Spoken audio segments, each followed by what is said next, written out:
Yes, ibihe byiza kuri wowe wabashije gukora subscribe kuri Sano Empire. Nawe utari wabasha kubikora ariko ukabigiye kubikora nawe bikugendekere ngutyo. Ni by'agaciro gakomeye cyane kuba barasize support yawe subscribe kuri Sano Empire.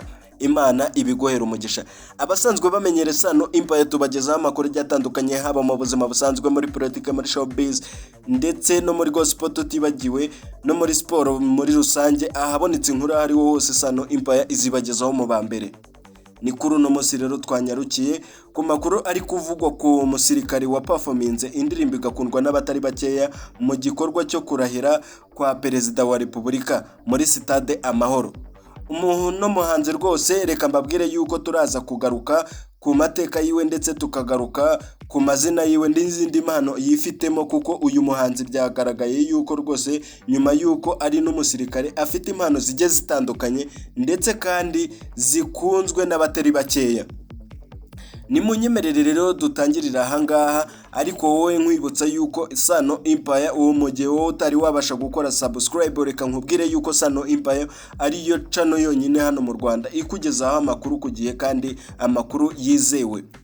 Uyu muhanzi ndetse akaba n'umusirikare, aho byagaragaye yuko rwose ku kijyanye na hip hop abyumva cyane ndetse akanaririmba indirimbo yakunzwe n'abatari bakeya. Ibihembo byamwisukiranyijeho, ariko mbere yuko tugera ku bihembo uyu muhanzi yabashije kuba yabona nyuma yo guperforminga indirimbo igahagurutsa abantu benshi ndetse igakundwa n'abantu batari bakeya, ndetse n'abayobozi bakaza kubimushimira, bakaza kumuzamura ndetse bakamuha n'amafaranga ateye ubwoba. Reka rero mu nkundire mbanze nkubwire ngo uyu muhanzi ni muntu ki, cyangwa se uyu muhanzi bamwita nde. Uyu muhanzi amazina yiwe rwose yabashije kuba yamenyekana, bamwita Eric. Izina rye rya kabiri niryo tutari twamenya neza, ariko icyo wamenya nuko uyu muhanzi bamwita Eric, akaba yarafite ipeti rya koporo ndetse akaba afite n'impano zigiye zitandukanye nk'uko byakomeje kugenda bigaragazwa n'abayobozi biwe ndetse nawe ubwe ku giti cyiwe, uko yakomeje kugenda bigaragaza ubwo yarari kujya gufata amashimwe.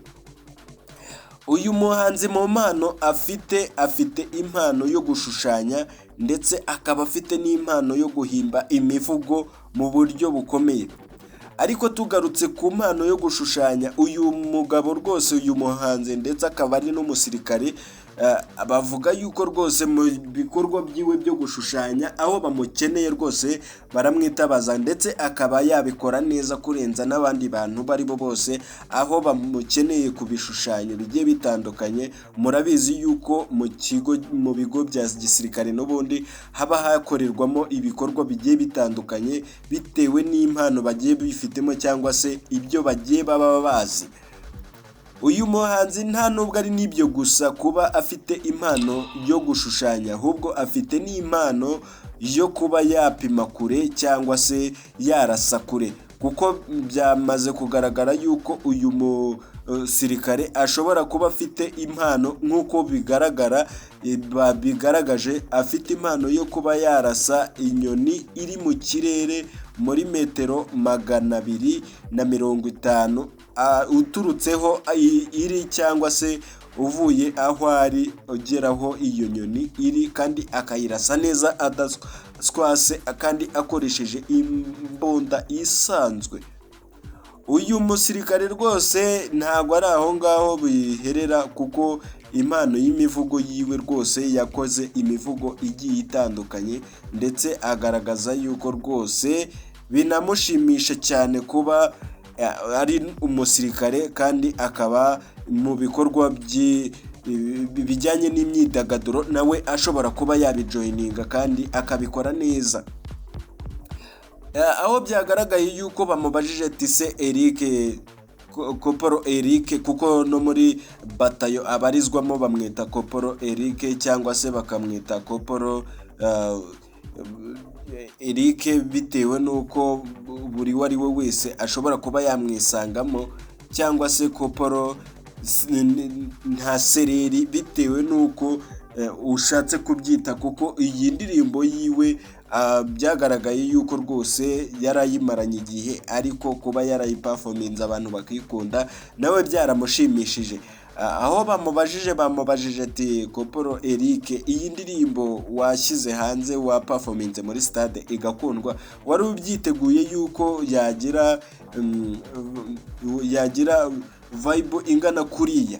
Nawe rwose nta gushidikanya nibwo yavuze ati rwose ntabwo ariko nabitekerezaga, ahubwo byaje bingwiririye mbona nyine bigenze kuriya. Gusa nyine abanyarwanda nabo bakunze nyine ibijyanye n'ibikorwa bya gisirikare, kandi koko ni nabyo igisirikare cyacu kirakomeye kandi kirakunzwe, kandi ni ibintu byagaragaye rwose mu myiyerekano berekanye, kuko rwose byagaragaye yuko igisirikare cyacu kiri ku rundi rwego.